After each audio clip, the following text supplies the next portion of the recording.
K2 crime alert out of Clark County now. A homeowner comes face to face with a burglar who allegedly tries to kill him. On your side, investigator Dan Tilkin spoke with the victim who was shot, unhurt. And Dan, that's surprising on its own, but this is also the third traumatic event to happen to this Hazel Dell neighborhood in just the last couple of years. They have been through a lot, and two neighbors told us this is the last straw for them.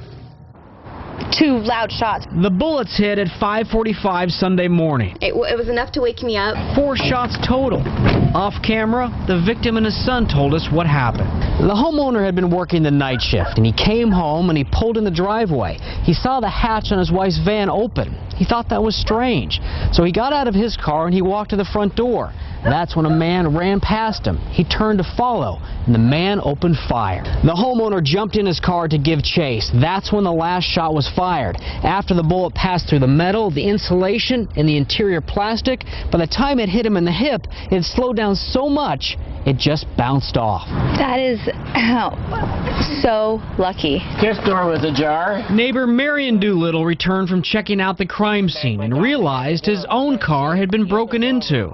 The burglar left a flashlight still on and the smell of cigarette smoke inside the car. The window of another neighbor's car was smashed open. Neighbors think a team of burglars were working together and took off when the shots were fired.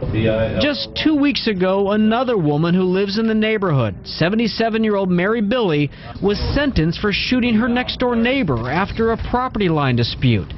And it's the same neighborhood where 13-year-old Alicia Nip lived before she was murdered nearby by a registered sex offender. This looks like a good neighborhood, but it's surrounded by a bad one. We want to move, and we just moved in. We haven't even been here a year. And sheriff's investigators say the burglar took off in an older white Suburban or a similar type SUV, and there's not much of a description of him.